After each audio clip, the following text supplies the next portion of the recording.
Wait until you hear what my daughter's husband did to me at his office party. I'm telling you, what happened next will shock you to your core. Stay with me till the end because the revenge was absolutely perfect. My name is Helen, and I'm 67 years old. Never in my wildest dreams did I think I'd be locked inside a catering kitchen like some kind of criminal, crying my eyes out while everyone else laughed and danced on the other side of that door. But there I was, trapped in the back room of the hotel where my son-in-law Derek worked, all because he decided my clothes weren't up to standard for his precious company image. Before I tell you what happened next, let me ask you something.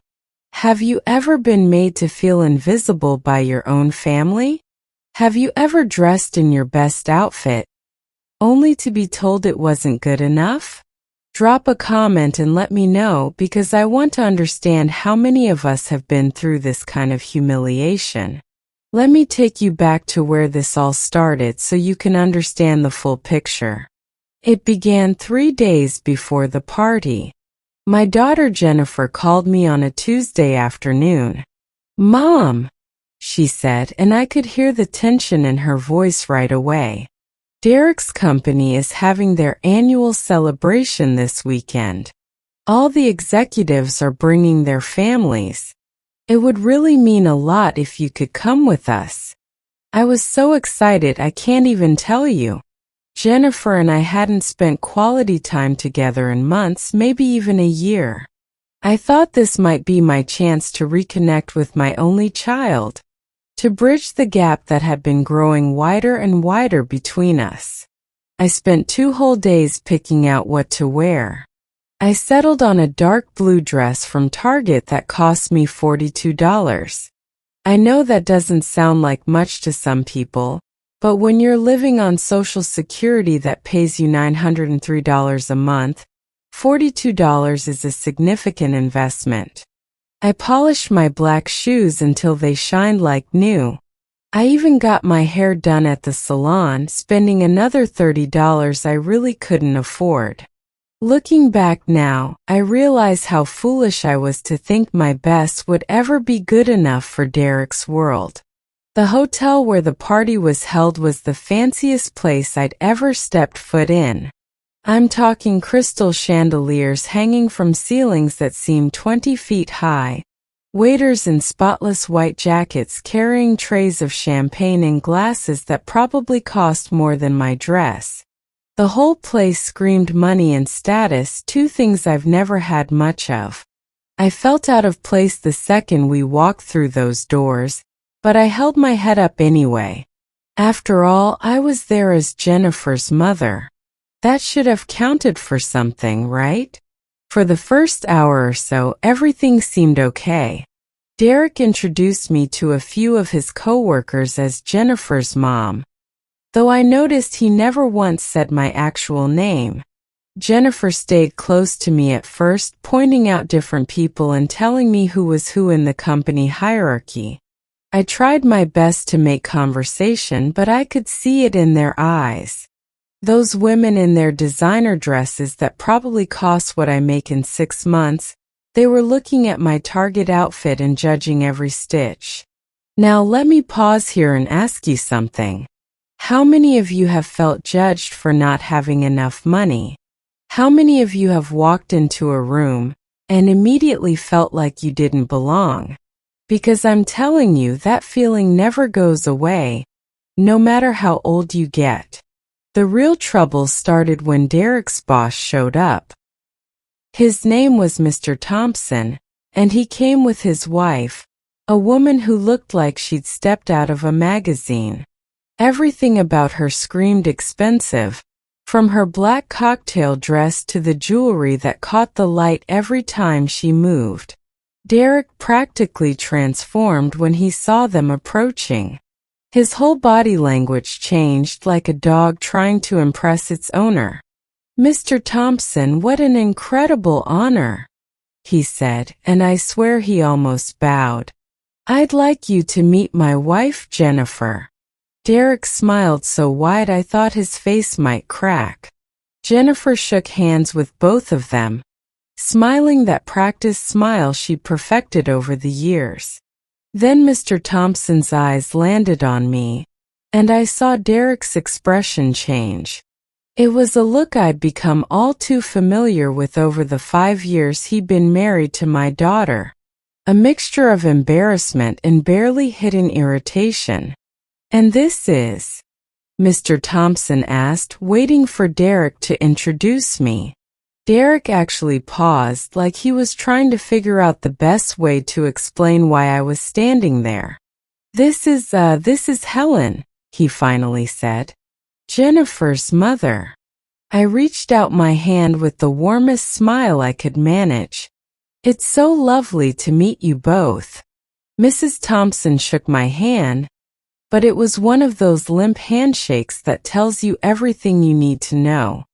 Her eyes did a quick scan of my outfit, my shoes, my simple earrings, and I watched her exchange a look with her husband.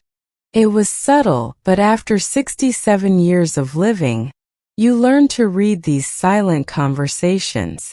They talked for maybe 5 more minutes, mostly about Derek's recent projects and Jennifer's job at some marketing agency.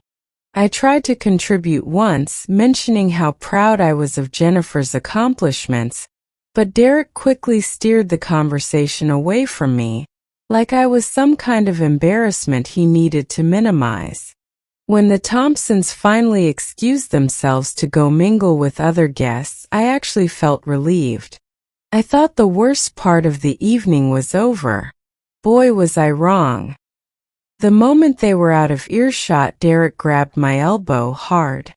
"Jesus Christ, Helen," he hissed in my ear, his grip tight enough to hurt. "What the hell were you thinking?" I looked at him, genuinely confused. "What do you mean?" "Your clothes. Your entire appearance. Do you have any idea how important tonight is for my career?" His voice was low but filled with venom. I don't understand," I stammered.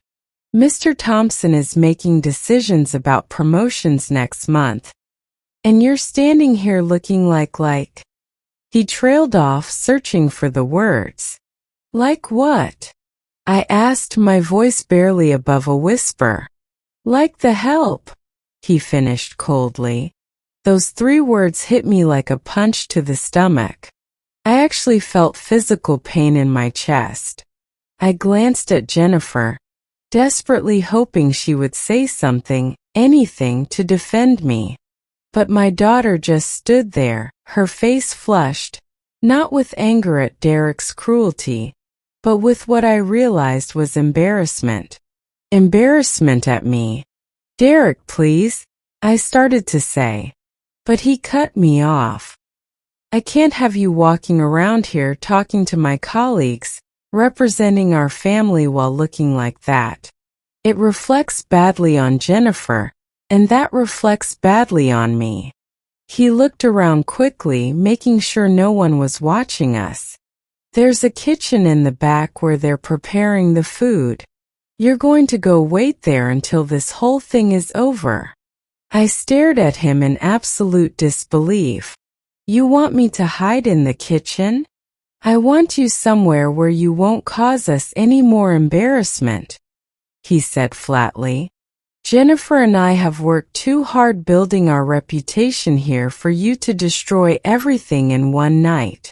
I turned to Jennifer, my only child, the daughter I'd raised alone after her father died when she was just 9 years old. "Jennifer," I said, hoping, praying she would stand up for me. But Jennifer wouldn't even look me in the eye. "Mom," she said quietly, staring at the floor. "Maybe it would be better if you just stayed out of sight for a little while.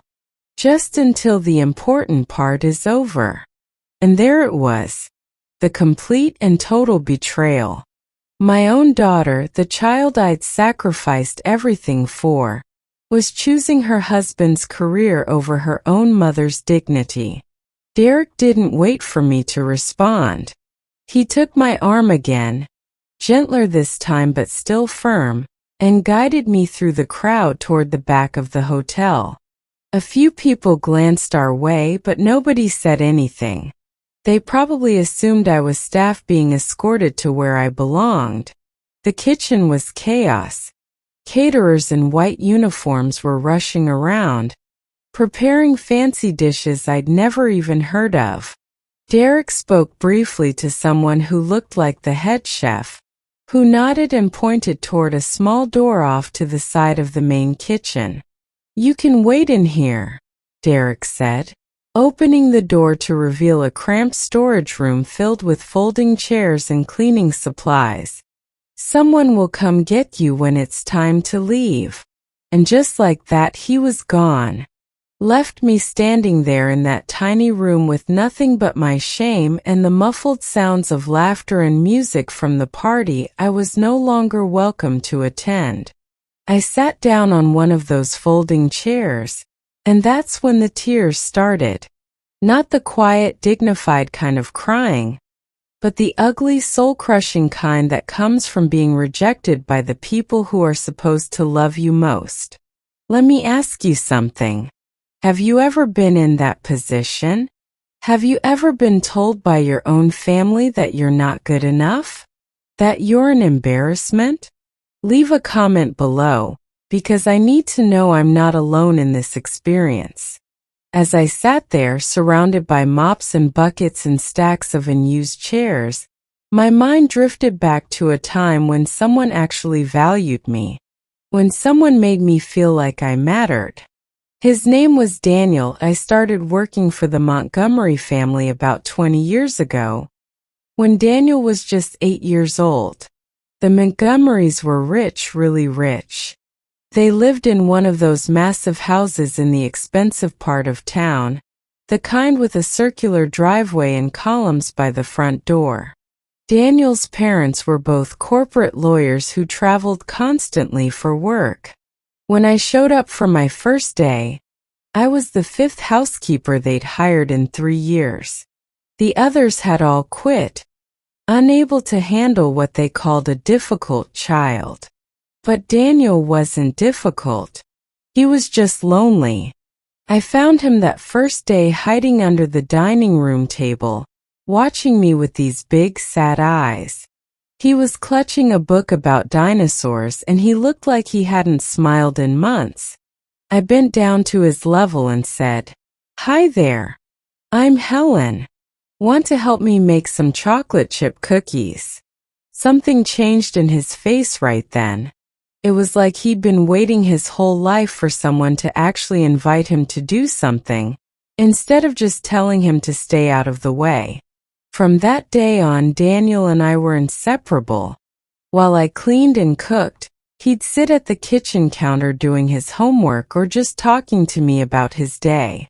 He told me about kids at school who bullied him because he wore the same shoes 3 years in a row.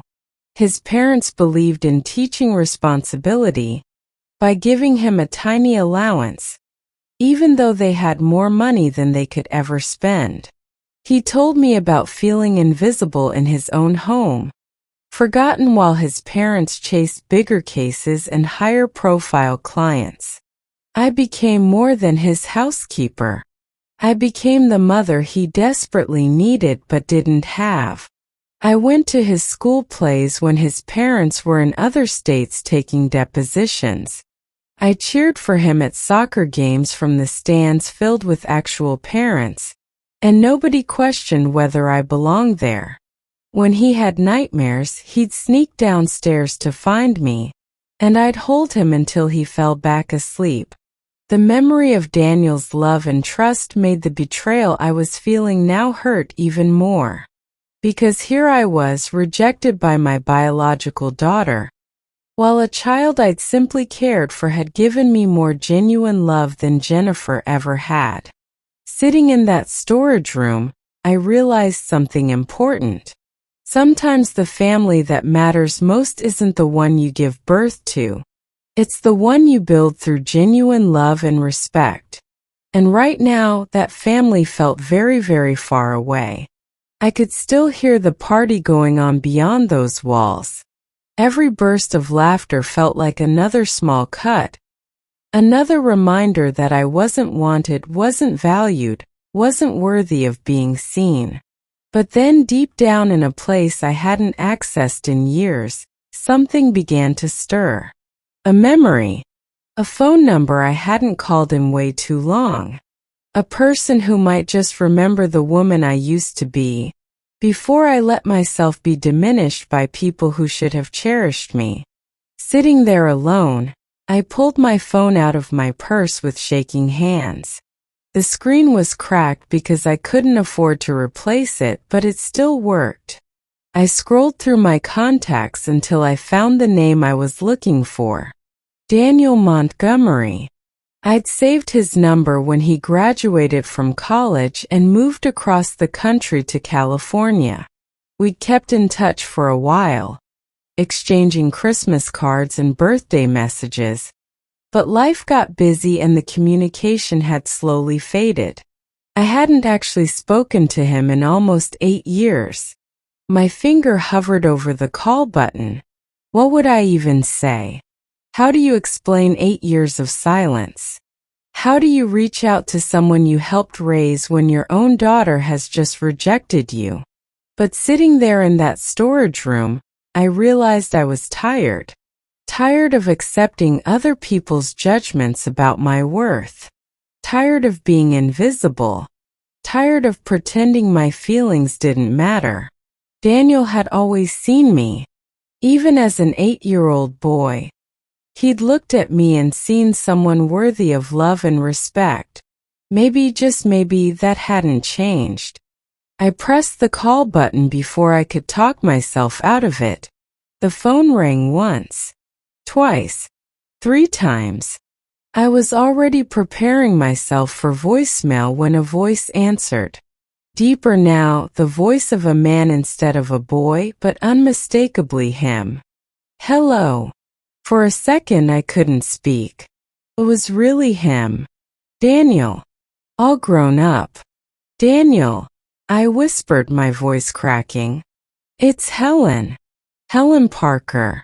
I used to work for your family when you were young. There was a pause and I could hear background noise. Phones ringing, muted conversations like he was in an office. I'm sorry, who is this? He asked politely. My heart sank. Of course he wouldn't recognize my voice after all these years. It's Helen, I repeated. I was your housekeeper when you were a child. I helped take care of you. Helen. The change in his voice was instant and dramatic. The polite professionalism vanished, replaced by something that sounded like joy mixed with disbelief. Helen?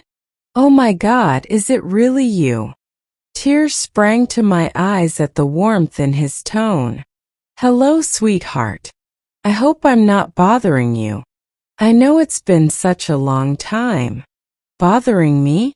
Are you kidding? I could hear him moving, probably to somewhere more private. I've thought about you so many times over the years. I've wanted to call, but I wasn't sure if. Hold on just 1 second. I heard a door close and then his voice was clearer, more intimate. Mom, he said, and my heart nearly stopped. He'd called me that sometimes when he was young, usually when he was scared or hurt. But hearing it now from this adult version of the boy I'd loved was overwhelming. I'm so sorry for calling out of the blue like this, I said, wiping tears from my cheeks. I needed to hear a friendly voice tonight. You never need to apologize for calling me, he said firmly. Are you okay? You sound upset. Even after all these years, he could still read my emotions. I'm not okay actually, I admitted. I'm having a really terrible night.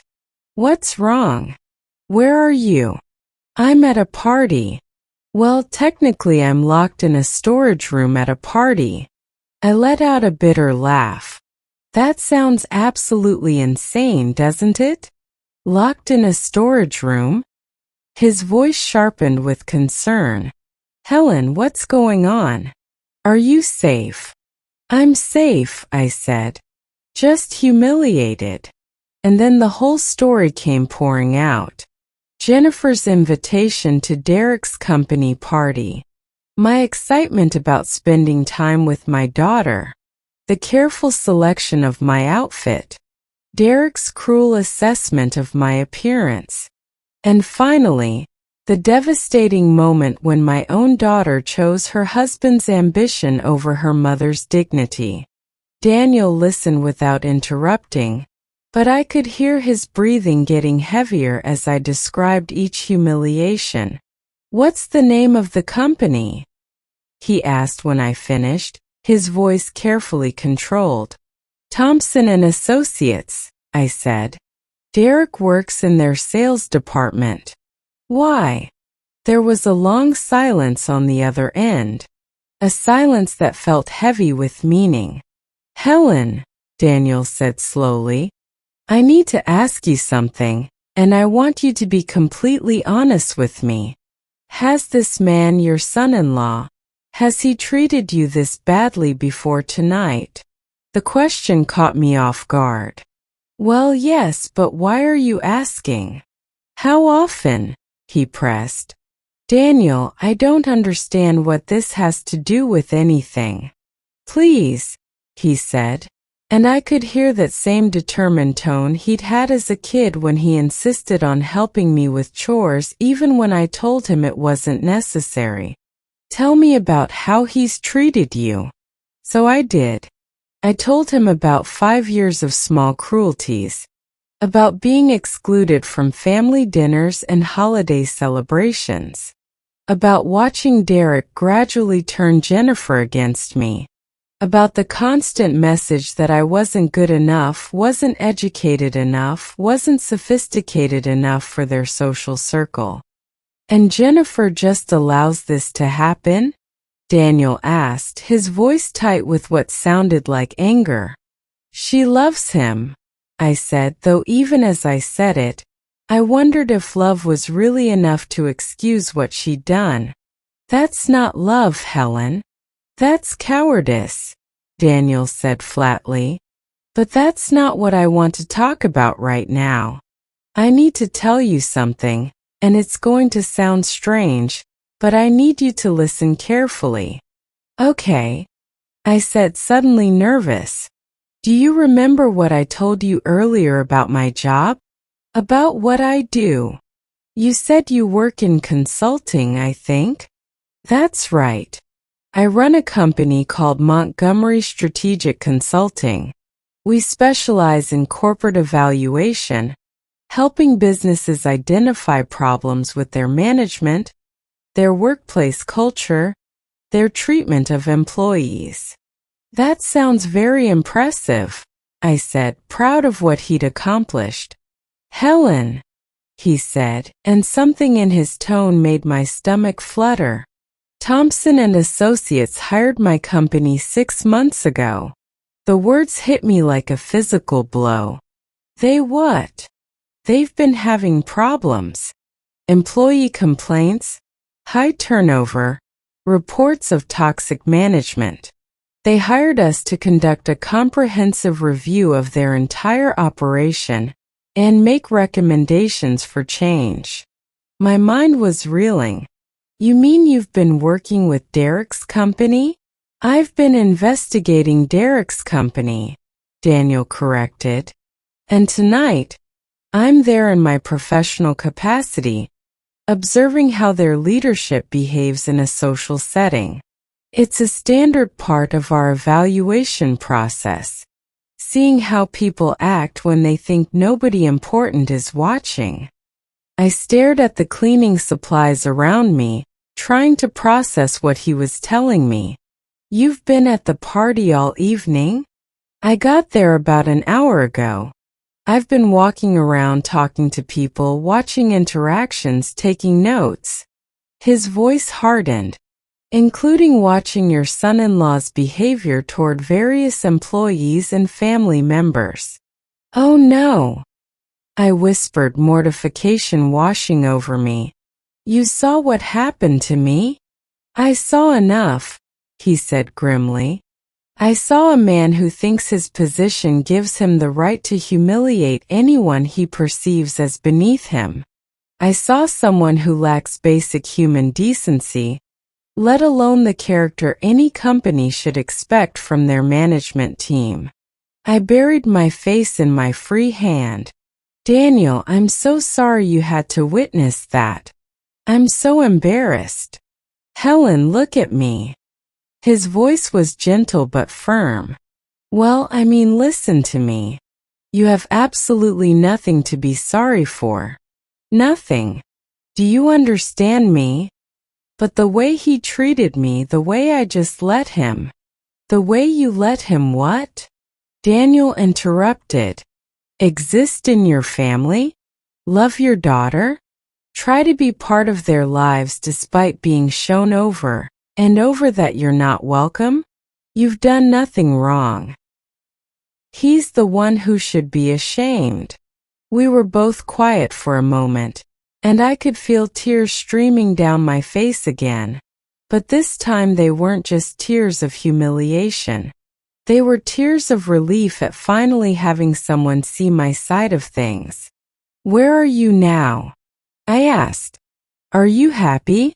Do you have a family of your own? I'm in San Francisco, he said. I never married, never had children. I've been too focused on building something, on trying to become worthy of the sacrifices you made for me.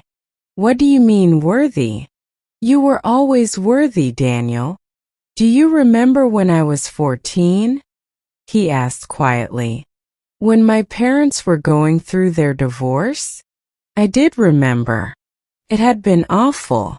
A bitter, ugly separation that lasted almost 2 years, with Daniel caught in the middle like a weapon they used against each other. You remember how I started having those panic attacks? He continued. How I couldn't sleep, couldn't eat, couldn't focus on anything. I remembered those terrible months when Daniel had seemed to be fading away before my eyes, becoming a shadow of the bright, curious boy I'd known. You're the one who found me that night, Daniel said, his voice thick with emotion. When I'd taken all those pills from my mom's medicine cabinet. You're the one who called 911, who rode with me in the ambulance, who stayed with me in the hospital when my own parents were too busy with their lawyers to visit their suicidal son. The memory hit me hard. I tried so hard to forget that terrible night. Walking into Daniel's bedroom to check on him before I left for the day, finding him unconscious on his bed, surrounded by empty pill bottles. The terror I'd felt, the desperate race to save him. You never left my side, Daniel continued. When the doctor said I needed therapy, you researched therapists and drove me to every single appointment. When my parents were too busy fighting each other to fight for me, you became my advocate. You saved my life, Helen. And then you helped me heal. You were just a child going through a terrible time, I said, my voice breaking. Any decent person would have done the same thing. No, he said firmly. Most people would have seen a troubled teenager and walked away. You saw a child who needed love, and you gave it unconditionally. You never made me feel like a burden or a problem to be solved. You just loved me. Now here's where things get really interesting, so pay close attention. What would you do in my situation? Would you accept help from someone you hadn't spoken to in years? Drop a comment and let me know. Daniel, I said. What's happening right now? Why are you telling me all of this? Because I need you to understand something, he said. I'm not a powerless child anymore. I have resources, influence, and most importantly, I have the ability to make sure that anyone who hurts you faces real consequences for their actions. A chill ran down my spine, but it wasn't a bad chill. It was anticipation. What are you saying? I asked. I'm saying my report to Thompson and Associates is going to include a very detailed assessment of Derek's character and conduct. And based on what I've observed tonight, including his treatment of you, my recommendation is going to be that he's completely unsuitable for any leadership position in a company that values ethical behavior. I stared at the phone in shock. You're going to recommend that he be fired? I'm going to recommend that he be thoroughly evaluated by their human resources department, with particular attention to how he interacts with people he considers beneath him, Daniel said, his tone professional and cold. What they decide to do with that information is up to them. But Daniel, if Derek loses his job, it's going to affect Jennifer too. Their mortgage, their whole lifestyle, will be their problem to solve, Daniel finished firmly. Helen, you cannot keep prioritizing the welfare of people who treat you with contempt. You can't keep sacrificing your dignity to protect people who wouldn't lift a finger to protect yours. He was right. I knew he was right. But the instinct to shield Jennifer from consequences, even when those consequences were deserved, was so deeply ingrained it was hard to overcome. There's something else, Daniel said, his voice softening. Something I need to ask you. What? How long has it been since someone stood up for you? How long since someone told the people hurting you that their behavior was unacceptable? The question hit harder than I expected. I thought back over the years. The small humiliations, the casual dismissals, the gradual erosion of my place in my own daughter's life. Through it all, I'd been alone. I can't remember, I whispered. That ends tonight, Daniel said firmly. I'm here now, and I'm not going to let anyone treat you badly ever again. Not Derek, not Jennifer, not anyone. Daniel, you can't just. I can, he interrupted. I'm not a powerless child anymore. And Helen, I'm going to tell you something that's going to sound impossible, but it's true. What? I'm already in the building. My heart started pounding. You're here? Right now. I've been observing the party all evening from different vantage points. I saw everything that happened, and now I'm going to do something about it. What are you going to do? I'm going to come get you out of that storage room, he said. And then you and I are going to walk back into that party together. And everyone in that room is going to learn exactly what happens when someone mistreats the woman who saved my life. I don't know if I can face them again, I admitted. The way they looked at me, the way Jennifer just stood there while Derek humiliated me. You won't be alone, Daniel promised. I'll be right beside you. And Helen, I promise you this. By the end of tonight, everyone in that room will know exactly how valuable you are. Before I could respond, I heard a soft knock on the storage room door. Helen! Daniel's voice came through the wood, and my heart leaped. I stood up quickly, smoothing my dress, running my hands through my hair. After 8 years, I was about to see the boy I'd raised, now a grown man. I opened the door and gasped. The Daniel standing before me was nothing like the 15-year-old boy I remembered. He was tall, at least 6 feet 3 inches, with broad shoulders filling out an expensive dark gray suit. His hair was shorter now, professionally styled. His face had lost all traces of boyhood softness. But his eyes, those warm, compassionate eyes that had always seen straight into my soul, those were exactly the same. Hello, Mom, he said softly. And before I could say a word, he pulled me into a hug that lifted me completely off my feet. I buried my face in his shoulder and cried. Not the bitter tears of humiliation from earlier, but tears of pure joy and relief. This was my boy, my Daniel, and he was here. Look at you, I whispered when he finally set me down, my hands reaching up to touch his face the way I used to when he was small. You're so handsome, so successful. I can't believe it's really you. I can't believe it either, he said, his eyes bright with unshed tears. God, I've missed you. Every single day. I've missed you too, sweetheart. So much. I studied his face, marveling at the man he'd become. You look so confident, so accomplished. I'm so incredibly proud of you. Something flickered across his expression. Pride mixed with something else I couldn't quite identify. We need to talk, he said, glancing around the cramped storage room with obvious distaste. But not here.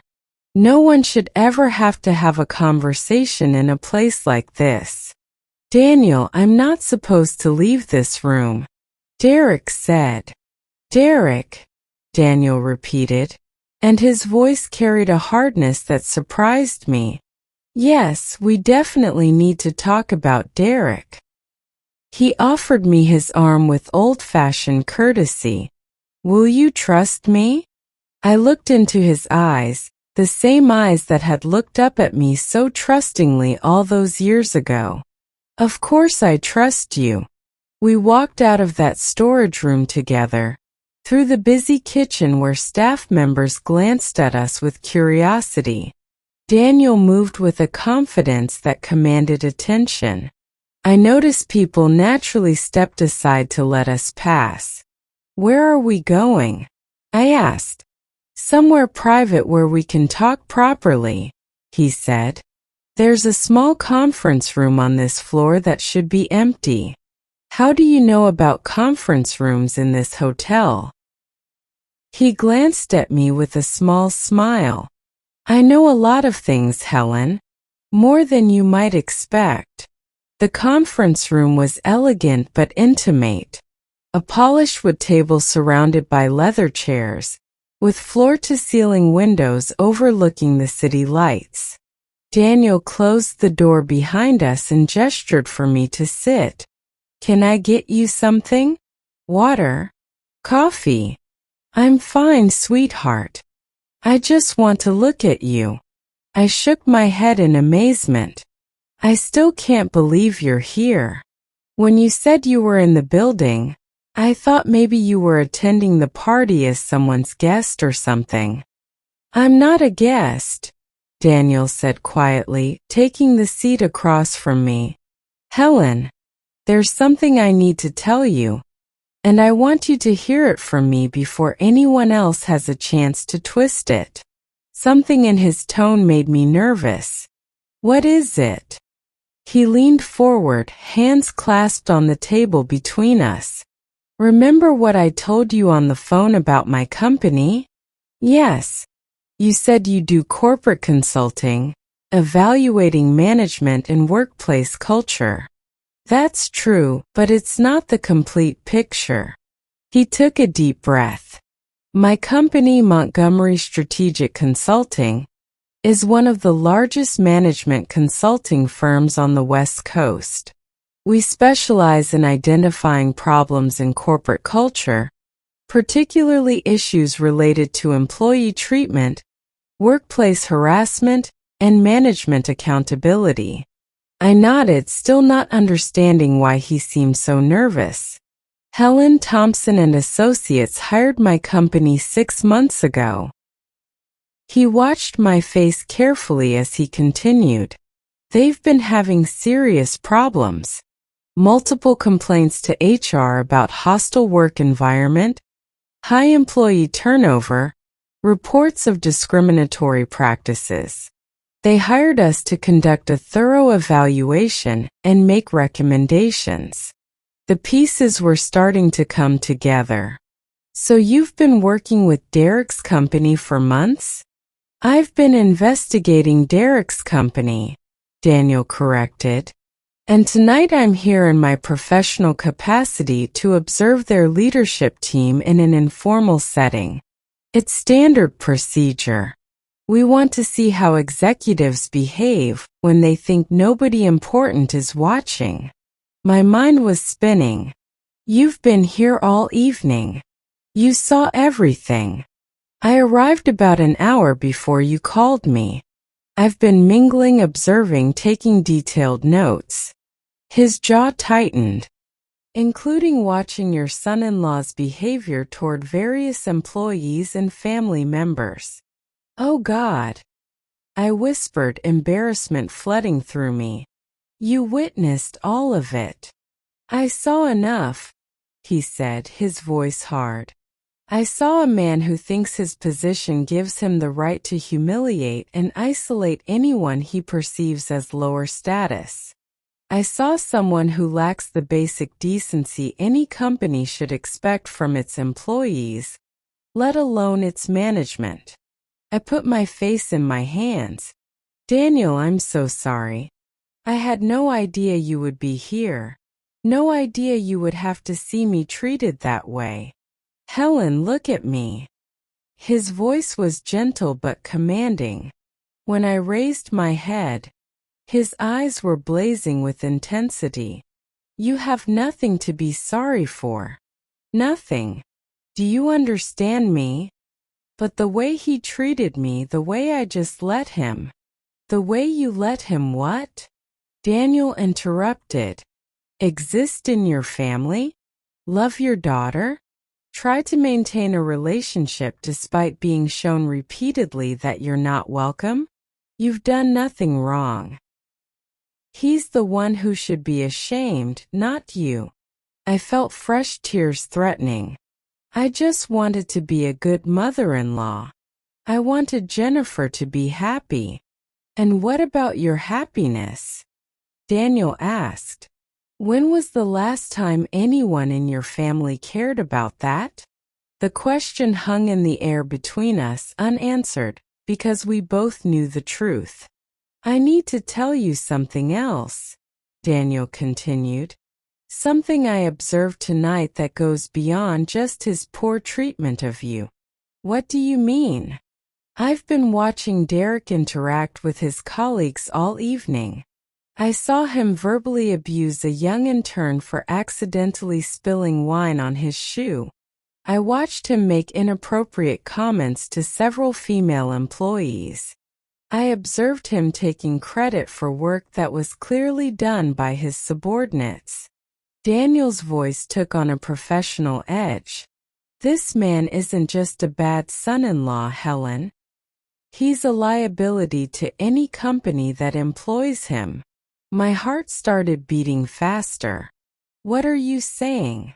I'm saying my report to Thompson and Associates is going to include a very detailed assessment of Derek's character and conduct. And based on what I've observed tonight, including his treatment of you, my recommendation will be that he's not suitable for any leadership position in a company that values ethical behavior and employee welfare. I stared at him in shock. You're going to get him fired? I'm going to recommend he be thoroughly evaluated by HR with particular attention to his interactions with subordinates and his demonstration of company values. Daniel's smile was cold and professional. What they decide to do with that information is their choice. But I can tell you, companies don't usually keep people like him around once these issues are documented. But Daniel, if Derek loses his job, it's going to affect Jennifer. Their mortgage, their lifestyle, everything. That will be their problem to solve, Daniel said firmly. Helen, you cannot continue prioritizing the welfare of people who treat you with contempt. You can't keep sacrificing your own dignity to protect people who wouldn't do the same for you. He was absolutely right, and I knew it. But that maternal instinct, that need to shield Jennifer from consequences even when she didn't deserve it, was so hard to overcome. "There's something else I need to ask you," Daniel said, his voice softening. "How long has it been since someone defended you? How long since someone told the people hurting you that their behavior was unacceptable?" I thought back over the years. All the small humiliations, the casual dismissals, the gradual disappearance of my place in my own daughter's life. Through everything, I'd been completely alone. "I honestly can't remember," I admitted. Daniel reached across the table and took my hands in his. They were strong hands now, capable and confident, but his touch was as gentle as it had been when he was 8 years old and afraid of thunderstorms. "That ends tonight," he said with absolute certainty. "I'm here now, and I'm not going to let anyone treat you this way ever again. Not Derek, not Jennifer, not anyone." "Daniel, you can't just—" "I can," he interrupted. "I'm not a powerless child anymore, Helen. I have resources, influence, and most importantly, I have the power to ensure that anyone who hurts you faces real consequences for their actions." I looked at this man who had once been my lonely little boy, and I saw something that took my breath away. Daniel had grown up to be exactly the kind of person I'd always hoped he would become. Strong, successful, principled. But more than that, he'd kept that fierce loyalty that had always been his most beautiful quality. "What happens now?" I asked, my voice trembling. Daniel glanced at his watch. "Now we go back to that party. I have some people I need to speak with, some observations I need to finalize." His smile was sharp and determined. "And Derek is about to get a very memorable lesson about consequences. I don't think I can face them again," I admitted. Seeing the way they looked at me, the way Jennifer just stood there while he humiliated me. "You won't be alone," Daniel promised, standing and offering me his arm again. "I'll be right beside you. And I promise you this, by the end of tonight, everyone in that room will understand exactly how valuable you are." "Let me ask you something before we continue. What would you do in this situation? Would you go back and face the people who humiliated you? Comment below and tell me, because I want to know how you'd handle this." As we walked toward the ballroom, I felt something I hadn't experienced in years. The absolute certainty that someone had my back. Daniel had grown up to be my protector, just as I had once been his. And I had the strangest feeling that Derek was about to learn a very expensive lesson about treating people with respect. Walking back into that party on Daniel's arm was like entering a completely different universe. The same crystal chandelier sparkled overhead. The same well-dressed crowd mingled with champagne glasses. But everything had changed because I was no longer alone. Daniel moved through the room with quiet authority, nodding to people he'd apparently spoken with earlier in the evening. His hand stayed protectively on my elbow. I could see Derek across the room near the bar, holding court with several colleagues, his face animated as he told what looked like a hilarious story. Jennifer stood beside him, laughing at his jokes, completely oblivious that her entire world was about to collapse. "Remember," Daniel murmured in my ear, "you have nothing to be ashamed of. Hold your head high." I straightened my shoulders and lifted my chin. The target dress that Derek had deemed so inappropriate suddenly felt like armor. It was clean, modest, and bought with money I'd earned through honest work. There was absolutely nothing shameful about that. "Mr. Montgomery," a voice called from across the room. I turned to see Mr. Thompson approaching us with his wife, the same couple who had looked at me with such polite disdain earlier in the evening. "Mr. Thompson," Daniel replied smoothly, extending his hand. "Thank you again for allowing me to observe this evening. It's been extremely enlightening. I hope you've been able to gather the information you need for your assessment," Mr. Thompson said. Then his eyes fell on me with obvious confusion. "I'm sorry, but haven't we met before?" "This is Helen Parker," Daniel said before I could respond. "She's very special to me." I felt a flush of pride at the warmth in his voice, but I noticed he hadn't specifically explained our relationship, leaving them to wonder.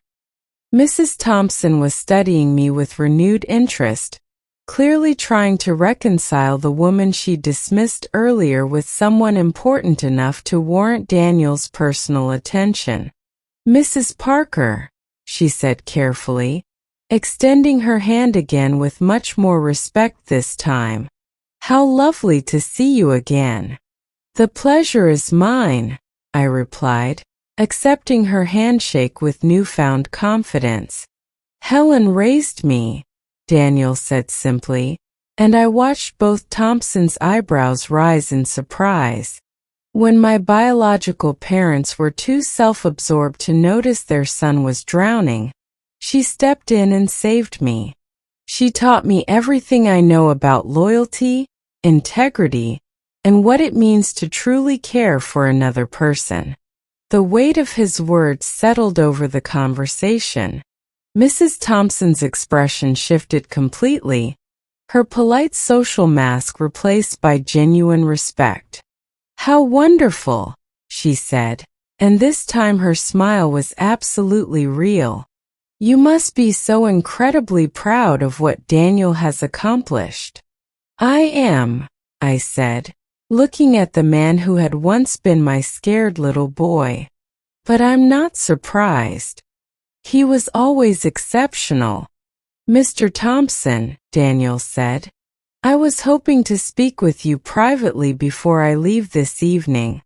I have some preliminary observations I think you'll find quite significant." "Of course," Mr. Thompson nodded. "Shall we use the conference room upstairs?" "Actually," Daniel glanced around the room, "I think it might be more valuable for you to observe some of the dynamics I've been noting firsthand. Would you mind if we conducted this conversation here, in the context of the social environment?" Mr. Thompson looked intrigued. "Certainly. What specifically did you want to discuss?" Daniel's eyes found Derek across the room. "I'd like to talk about leadership qualities and how they manifest in informal settings. For instance, how does a person in a management position treat those they perceive as having less status or power?" "That's an excellent metric for evaluation," Mr. Thompson agreed. "Character often reveals itself most clearly in unguarded moments." "Precisely," Daniel said, his voice carrying professional authority. "For example, I observed one of your sales department managers this evening demonstrating some extremely concerning behaviors. My heart started pounding as I realized what Daniel was doing. He wasn't going to file some quiet report later. He was going to address Derek's behavior directly right here, right now, in front of his boss with me standing there as witness." "Which manager?" Mr. Thompson asked, his tone becoming more serious. "Derek Miller," Daniel said, and I felt a jolt hearing my son-in-law's name spoken with such cold professionalism. "He's married to Mrs. Parker's daughter." Mr. Thompson's eyes widened as he made the connection, and I saw him exchange a significant look with his wife. "What specific behaviors did you observe?" Mr. Thompson asked carefully. Daniel pulled out a small leather notebook from his jacket pocket.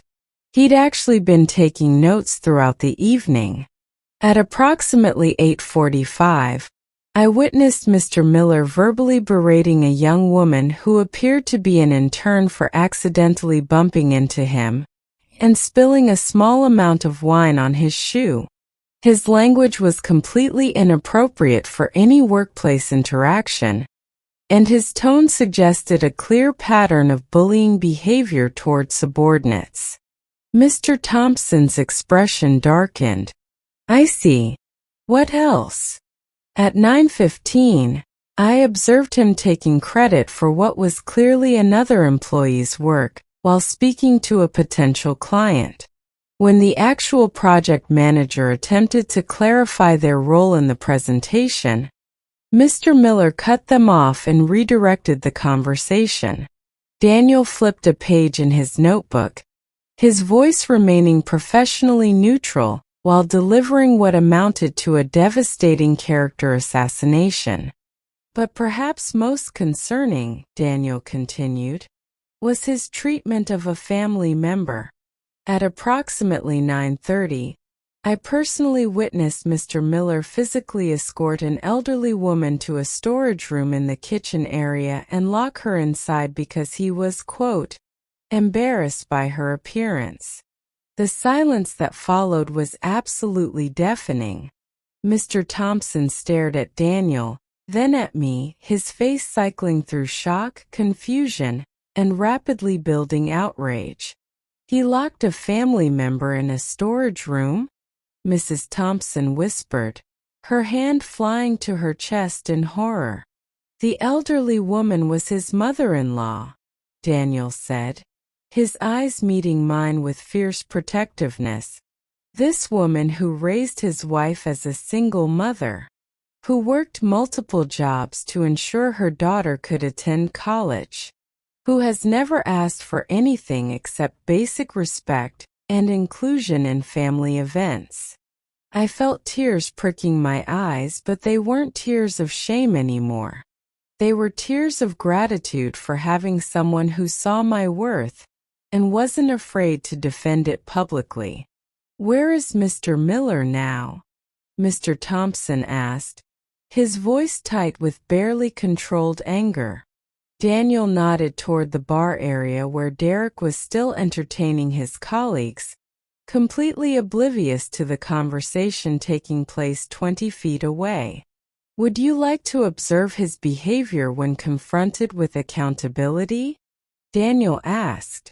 Mr. Thompson straightened his tie, his jaw set with determination. Yes, I absolutely would. Now pay attention because this is where everything changes. Have you ever seen someone get exactly what they deserve? Stay with me. What happened next unfolded like something from a movie, except it was completely real and I was living it. Daniel, still with me on his arm, approached Derek's group with Mr. and Mrs. Thompson flanking us. Derek was in the middle of what appeared to be a boastful story about some sales deal when he noticed our approach. Mr. Thompson, Derek exclaimed, his face lighting up with that same desperate eagerness to impress that I'd witnessed earlier. What a wonderful surprise. I was just telling everyone about the Henderson account and how we absolutely crushed. Mr. Miller, Mr. Thompson interrupted, his tone formal and ice-cold. I understand you've been entertaining your colleagues this evening. Well, yes, sir, Derek replied, clearly confused by his boss's tone but still smiling. It's been a fantastic party. Really brings the whole team together. Indeed, Mr. Thompson said. It certainly reveals character. I'd like you to meet someone. Derek's eyes flicked to Daniel with polite interest, then to me with barely concealed annoyance and confusion. This is Daniel Montgomery, Mr. Thompson continued. He's the CEO of Montgomery Strategic Consulting. The firm we hired to evaluate our corporate culture. The color drained from Derek's face so fast I thought he might actually pass out right there. His eyes darted between Daniel and Mr. Thompson, and I could practically see his mind racing, trying to calculate exactly how much trouble he was in. "Mr. Montgomery," Derek stammered, extending his hand with a shaking arm. It's an honor to meet you. I had absolutely no idea you were here this evening." Daniel looked at Derek's outstretched hand for a long, painful moment before deliberately ignoring it completely. "I'm sure you didn't," Daniel said, his voice glacially polite. "I've been observing employee interactions all evening. Very illuminating experience." Jennifer had appeared at Derek's side now, her face pale as she began to understand that something was terribly, terribly wrong. "And this," Mr. Thompson continued, gesturing to me, "is Mrs. Parker. I believe you know her." Derek's mouth opened and closed like a fish out of water. Around us, his colleagues were watching with growing fascination, sensing drama but not yet understanding its full scope. "Hello, Derek," I said quietly, amazed at how steady my voice sounded. "Mom," Jennifer whispered, her eyes wide with confusion and dawning horror. "I understand you had some concerns about Mrs. Parker's appropriateness for this evening's event," Daniel said, his tone conversational but his eyes deadly serious. That is, there was a misunderstanding," Derek stammered, sweat beginning to bead on his forehead. "A misunderstanding," Daniel repeated thoughtfully. "Is that what you call locking your mother-in-law in a storage room because you were ashamed of her clothes?" The group around us had gone completely silent. I could see other conversations stopping throughout the room as people strained to hear what was being said. I didn't mean." Derek's face was now bright red. "What exactly did you mean?" Daniel asked, his voice cutting through Derek's stammering like a knife. "When you told this woman who raised your wife as a single mother, who worked as a housekeeper to pay for your wife's education, who has shown your family nothing but love and support, when you told her she looked like the help and was an embarrassment to your reputation, what exactly did you mean?" Each word landed like a physical blow. Derek looked around desperately, seeking support from his colleagues, but found only shocked faces and obvious judgment. "Daniel," Jennifer said weakly, "there's been some kind of mistake. This isn't the only mistake," Daniel said, turning his attention to my daughter with the same cold professionalism, "was made by people who forgot that treating others with basic human decency isn't optional, regardless of their social status or financial circumstances."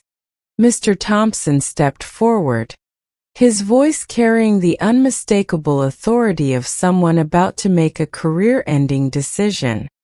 "Mr. Miller, in light of what I've learned about your conduct this evening, both toward employees and toward family members, I think it would be best if you cleared out your office first thing Monday morning." Derek's face went absolutely white. "Sir, please, if you'll just let me explain." "There's nothing to explain," Mr. Thompson said firmly. "A man who would treat his own mother-in-law with such cruelty, who would humiliate her in public and lock her away like she was something shameful, is not someone I want representing this company. Period." The circle of colleagues around us had grown much larger now, and I could see phones being discreetly raised as people began recording what was clearly going to be office legend for years to come. Derek turned to Jennifer desperately, but my daughter was staring at me with an expression I couldn't quite read. Shock certainly, but also something that might have been the very beginning of understanding.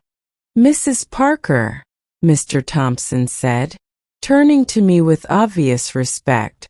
I owe you a sincere apology. When my wife and I met you earlier this evening, we didn't take the time to really see who you were or appreciate your presence here. That was wrong of us. You couldn't have known, I said graciously, though inside I was marveling at this complete reversal of fortune.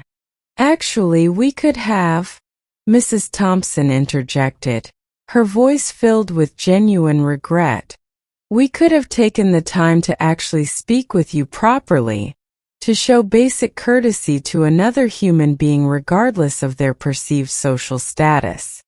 I'm truly ashamed of our behavior.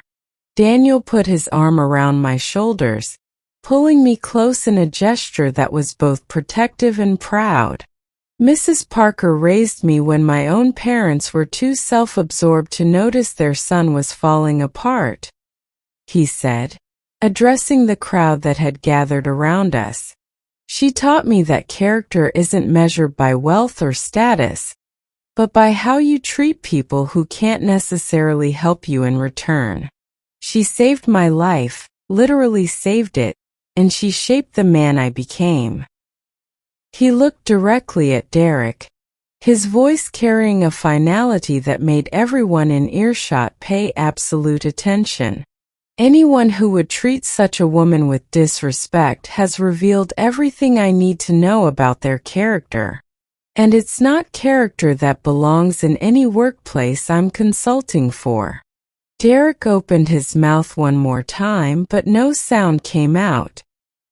He looked around the room at faces ranging from disgusted to pitying, and I saw the exact moment when he realized his social and professional life had just imploded spectacularly and publicly. And for the first time in 5 years, I felt like someone had finally truly stood up for me. Let me ask you something. How are you feeling right now? Does this feel like justice to you? Because I want to know what you think about what happened. Drop a comment below. 3 months passed before I could fully process what had happened that night. I stood in the kitchen of Daniel's San Francisco home, watching him adjust his tie in preparation for another day at the office. Morning sunlight streamed through the large windows, illuminating the comfortable space that had become my sanctuary, a place where I was valued, cherished, and treated like the family I had always been to him. You don't have to make breakfast every morning, you know, Daniel said, checking his reflection in the stainless steel refrigerator. Mrs. Chun is perfectly capable of handling all the cooking. Mrs. Chun is wonderful, I replied, flipping pancakes on the griddle. But she doesn't make them exactly the way you like them. Besides, this gives us time to talk before your day gets crazy. He smiled, that same warm expression that had melted my heart when he was 8 years old, and asked if he could help me bake cookies. I have some news, he said, settling into his chair at the kitchen island. The Thompson case is officially closed. Their company culture audit is complete, and they've implemented every single one of our recommendations. And Derek? I asked, though I wasn't entirely sure I wanted to know. Still unemployed as far as I'm aware. Turns out word travels extremely fast in corporate circles. When potential employers call for references and hear about what happened at that party, well, Daniel shrugged. Let's just say his reputation has preceded him at every opportunity. I set a plate of pancakes in front of him along with the real maple syrup he'd loved since childhood. I felt a complicated mix of emotions about Derek's situation. Not satisfaction exactly, but a sense that consequences had finally caught up with someone who'd spent years avoiding them. Jennifer called yesterday, I said quietly, settling into the chair across from him. Daniel looked up from cutting his pancakes, his expression carefully neutral. How is she? Struggling, I admitted. The divorce was finalized last week. She's had to move into a much smaller apartment, something she can actually afford. She's working 2 jobs now, her regular position at the marketing agency and weekend shifts at a retail store. I paused, choosing my words carefully. She sounds different. Humbled, I suppose. Are you planning to see her? It was the question I'd been wrestling with for weeks. Jennifer, had been calling regularly since the night of the party. Her messages had grown increasingly desperate as her marriage and financial security crumbled around her. At first, her calls had been angry. She'd blamed me for ruining her life, for destroying her marriage, for being selfish and vindictive. But as the weeks passed and the reality of her situation sank in, her tone had completely changed. The anger had given way to what sounded like genuine remorse. And in our last conversation, she'd done something she hadn't done since she was a child. She'd admitted she was wrong. I think so, I said finally. But not to rescue her. Not to fix her problems or make everything go back to the way it was. Daniel nodded approvingly. What changed your mind? Something you said to me that first night. About how I couldn't keep sacrificing my own dignity to protect people who wouldn't do the same for me. I stirred my coffee thoughtfully.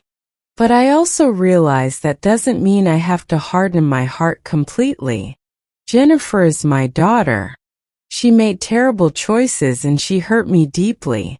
But she's also a woman who was manipulated by someone who preyed on her insecurities. That doesn't excuse her behavior toward you, Daniel said firmly. No, it doesn't, I agreed. But it helps me understand it. I looked at Daniel, this remarkable man who had grown up to be everything I'd hoped he would become. You taught me something important too, you know. What's that? That family isn't just about blood or obligation. It's about choice. It's about deciding to love and support someone because you value them, not because you have to. I reached across the table and squeezed his hand. You chose me as your family when you were 8 years old.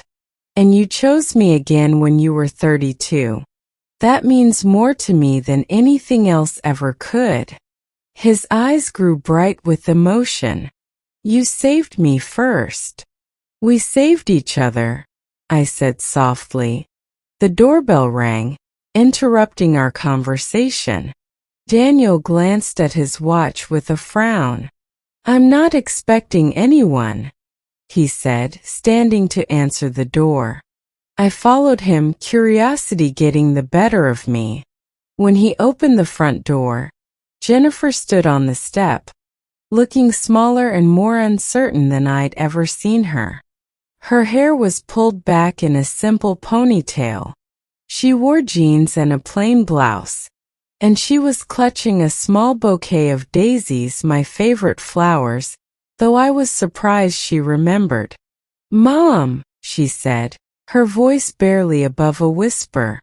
I know I don't have any right to just show up here like this, but I was really hoping we could talk.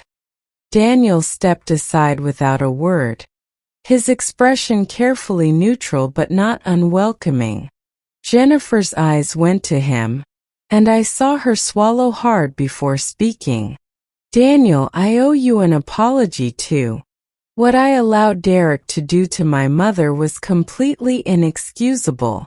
I'm ashamed that it took losing absolutely everything for me to see how wrong I was. He studied her for a long moment. The apology you owe isn't to me, he said quietly. Jennifer nodded, tears beginning to slide down her cheeks as she turned back to me. Mom, I don't even know where to start. What Derek did to you that night, what I let him do for years, There's no excuse for any of it. No, there isn't, I agreed, but my voice was gentle. I was so caught up in trying to fit into his world, trying to be the kind of wife he wanted me to be, that I completely lost sight of who I really was. I let him convince me that you were somehow embarrassing, that your background reflected poorly on me. She wiped her eyes with the back of her hand. But you weren't the embarrassment, Mom. I was embarrassed by the sacrifices you made for me instead of being grateful for them. I threw away the most important relationship in my life for a man who turned out to be cruel and selfish. And I don't know if I can ever make up for that, but I want to try. If you'll let me.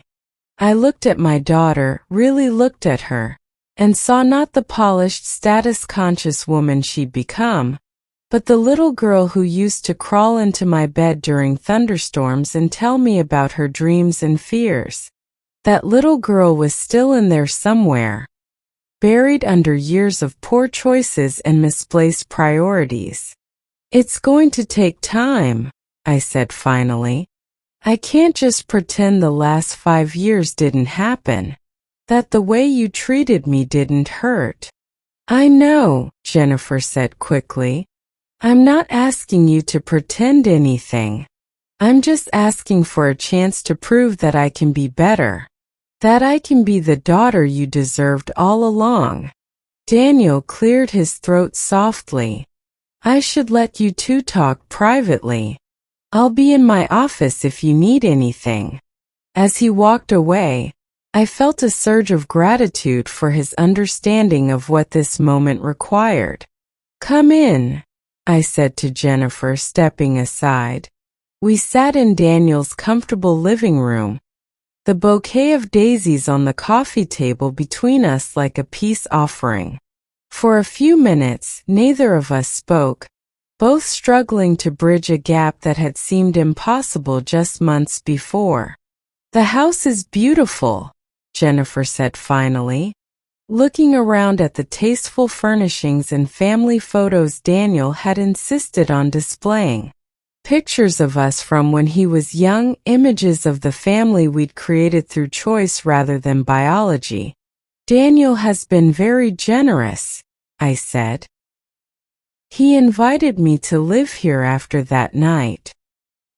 He said he'd spent too many years without his family close by. He calls you family. He calls me Mom, I said simply. He has since he was young. Jennifer's face crumpled. I threw that away, didn't I? The right to be called your family. You threw away the privilege of taking it for granted, I corrected. But the opportunity to earn it back, that's still there. If you're willing to do the work. What kind of work? I leaned forward. The work of rebuilding trust. The work of proving that you value me for who I am, not who you think I should be. The work of understanding that love isn't about control or changing people to fit your image of what's acceptable. Jennifer nodded eagerly. I'll do anything. I've lost everything else that mattered to me. I don't want to lose you too. You haven't lost everything that matters, I said gently. You've lost the things you thought mattered but actually didn't. Your job is still there, isn't it? Yes, but it's been difficult since Derek was fired. Some people look at me differently now. Because they're wondering if you share his values, I said. Then show them you don't. Show them you learned something from what happened. Show them you're committed to treating people with respect regardless of their background or status. We talked for 2 more hours. The conversation flowed easier as the initial awkwardness faded. Jennifer told me about the reality of her new financial situation, about having to learn to budget and prioritize in ways she'd never needed to before. She talked about the loneliness of her smaller apartment, about missing the security of her old life, but not missing the person she'd been in it. "I've been thinking about going back to school," she said as our conversation wound down. "Maybe getting a degree in social work or counseling. I want to do something that actually helps people instead of just selling them things they don't need." "That sounds really meaningful," I said, and I meant it. Would you maybe like to have dinner sometime next week?" Jennifer asked hesitantly. "Nothing fancy. Just pizza or something simple. I'd really like to hear about your life here. About what makes you happy." I looked at my daughter, this woman who had hurt me so deeply, but who seemed genuinely committed to change. And I made a decision that felt both terrifying and absolutely right. "I'd like that very much," I said. When Jennifer left, clutching my phone number written on a piece of paper like it was the most precious thing in the world, I found Daniel in his office reviewing documents for his next project. "How did it go?" he asked, looking up from his laptop. "It was a beginning," I said, settling into the chair across from his desk. "Not a resolution, but a beginning. Are you okay with that?" "I think so. For the first time in years, I feel like I actually have choices. I can choose to forgive her gradually on my own terms. I can choose what kind of relationship I want to have with her going forward. I can choose to protect my own peace while still being open to reconciliation." Daniel smiled. "Those sound like very healthy choices." "I learned from the best," I said, looking around his office at the diplomas and awards that testified to his success. "You know, I spent so many years feeling like I completely failed as a mother because Jennifer was ashamed of me. But looking at you, at the man you became, at the way you've built your life around principles instead of just profit, I think maybe I did something right after all." "You did everything right," Daniel said firmly. "You taught me that love isn't conditional on success or status. You taught me that character matters infinitely more than credentials. You taught me that the true measure of a person isn't what they have, but how they treat others. And you taught me that family is something you build, not just something you're born into." "So what happens now?" Daniel asked. I thought about Jennifer's tentative smile, about the difficult work of rebuilding trust, about the possibility of genuine reconciliation with my only child. I thought about Daniel's unwavering love, about the security and respect I'd found in his home, about the family we'd created through choice and commitment. "Now," I said, feeling lighter than I had in years, "I get to live as the woman I always was inside, valued, cherished, surrounded by people who see my worth. I get to be a mother to you the way I always have been. And maybe if Jennifer proves she's serious about change, I get to be a mother to her again too. But on terms that honor both of us." "And if she doesn't follow through?" Daniel asked gently. "Then I'll be sad, but I won't be devastated, because I've learned something crucial. My worth isn't dependent on other people's recognition of it. I'm enough just as I am." Daniel stood up and came around his desk to hug me, the same way he had when he was small and needed comfort. "Yes, you are," he said. "You always were." Standing in that embrace, surrounded by the quiet comfort of a home where I was treasured, I realized something profound. Sometimes the greatest victories don't come from changing other people's minds about your value. Sometimes they come from remembering your worth yourself and refusing to accept anything less than the love and respect you deserve. The little boy I had saved had grown up to save me in return. My daughter might learn to value me again, or she might not. But either way, I would be absolutely fine. 'Cause I was finally truly home. Now I'm curious about you, the person who listened to my entire story. What would you do if you were in my place? Have you ever been through something similar? Have you ever felt invisible in your own family? Have you ever been judged for not having enough money? Comment below and tell me where you're watching from. And meanwhile, there are 2 other incredible stories that might surprise you even more than this one. Thank you for staying with me until the very end. Your time means everything to me. And always remember, I am with you. See you soon.